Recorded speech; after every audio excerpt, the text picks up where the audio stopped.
So, Boruto has finally aired. The new series of the Naruto franchise is finally out, right? And right off the rip, guys, I want to say I really did enjoy this first episode. I thought it was very, very good. I thought it was a great setup. I thought it did a great job of making us interested. And what I mean by that is the really kind of tragic news of we seeing the Hidden Leaf being destroyed, and this man named Kawaii telling Boruto, "I'm gonna send you, Boruto, to the same place I sent your dad," which is essentially death. You know, you would assume it would be death. The Hidden Leaf's destroyed. He's nowhere to be found. We would assume that Naruto's going to die in the future, whether that be in the Boruto Next Generation series or like maybe like a Boruto. Or like a Naruto S Shippuden kind of, series. It looks as if they're going to go that far, given we don't know how much time they're going to spend with Boruto at this age, but we can assume it may be someone as long as Naruto, who knows? And so it looks as if we're going to be getting like a Boruto kind of Shippuden series after this, I'm sure they'll do the same kind of thing they did with Naruto with the two separate series. Now, seeing Naruto dead is something, well, crazy. I mean, it's just kind of tragic. It's hard to believe that someone was able to take down this man that was, well, from this world, at least from what we know. And right off the rip, I loved what they're doing with Boruto's character, and I love what they're doing with this world, and I think this is going to be a damn good show. Now, let me explain.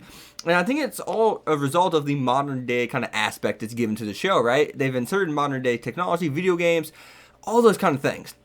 And I think that's going to do wonders for this story because this is Konohamaru, or not Konohamaru, but the Hidden Leaf, right? This takes place in the same village. This is the same world, but it has a totally different feel to it. You know what I mean? It has a totally different feel. And I was like, I know Naruto's been there, but when I was watching the series, I thought of Boruto like Boruto. I didn't think this is, hey, I wonder what Naruto's going to do. I was like, hey, I wonder what Boruto's going to do in this Hidden Leaf village. I wonder what kind of mischief he's going to cause.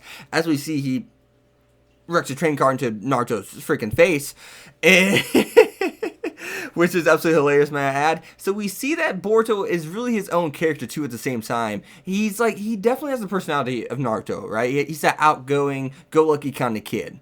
But he's like a punk of modern day. Like, compare a brat of modern day, and then compare a brat of like maybe where, the time zone in which our parents came from. That's really the best way I can describe it. I don't know how to describe it, honestly. I don't know. Like, that's the best way I can describe it. A brat from modern day compared to a brat from back in the day, from our parents' lifetime.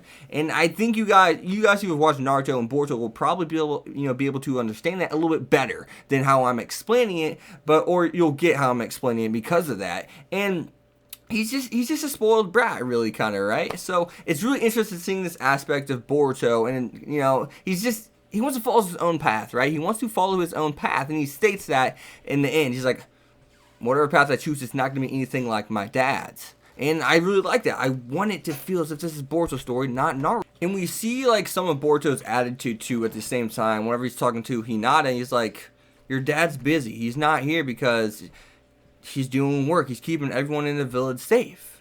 And Boruto's response is really what got me and really makes me like his character, because it really kind of helps give him a little bit of characterization and or his thought process. And that is him stating, basically, hey, the world's at peace. There are no enemies.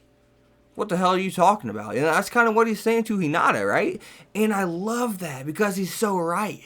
And of course, that's kind of going to be the catch. Peace isn't going to be peace forever, right? Everything ain't going to be peaceful forever. There's always going to be someone who wants to disturb the peace.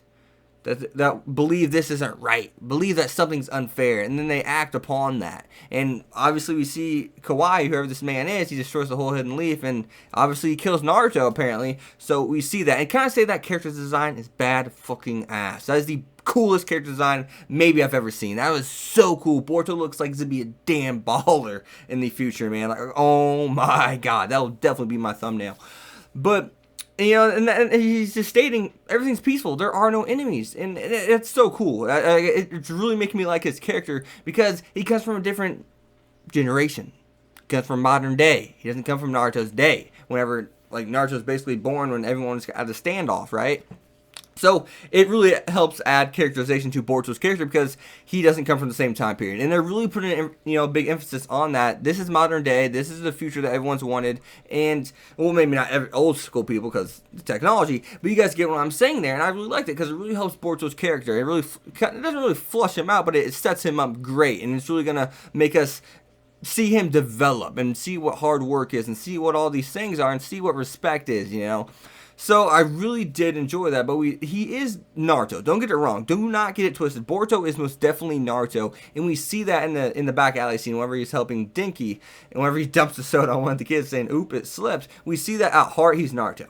Personality-wise, he's Naruto. His thought process isn't necessarily Naruto's, by no means, but he's Naruto. Like, don't get it wrong. He has his father's heart within him, right? We can see that truly. And so what was the thing on Dinky? Who corrupted Dinky? Who was pulling the strings already behind the scenes and corrupted Dinky, trying to make him do something that would have killed, well, the 3 kids that were picking on him, right? So that's one thing we gotta wonder. That's a question right then and there. So who do you guys think it is? Do you guys have any? Do you think it's Orochimaru back in action? Because it was a snake. We gotta put that in perspective. I'm hoping Orochimaru's not a bad guy in this series. I don't know why. I guess I really don't care, but because I mean it is Orochimaru. But you guys catch my drift. I don't want it to kind of be repetitive in a sense, right? But to close out this video, I want to talk about the whole Dinky thing with the snake too, so I want to add on to that, right? So now we see Boruto's eye.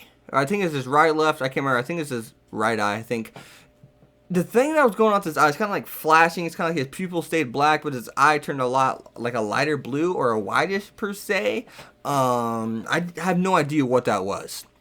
Obviously, he has some cool genes. I stated that in my other videos I made about Boruto. He could have the stage 6 past chakra. He most definitely has the stage 6 past blood in Kaguya's blood, because remember, the Hyuga clan is part of their bloodline somehow, right? So he could have some cool, really weird, interesting powers here, right? Who knows, right? He could have some really unique powers, and I think that we kind of saw that whenever we see future him with that blue line, and he has his eye looks different in that one too. So what kind of eye technique is that? What is its abilities? I think it's probably going to take a little bit of the Byakugan, of course, because we saw the chakra that was surrounding Denkai. We see that clearly, so obviously it looks like there's some Byakugan in there. So yeah, but as always, guys, you've been Hex. Be sure to leave a like, comment, subscribe. Follow my Twitter at Hex25, and be sure to leave a like, comment, subscribe. I'll see you guys next time. Peace. Thanks for watching, guys.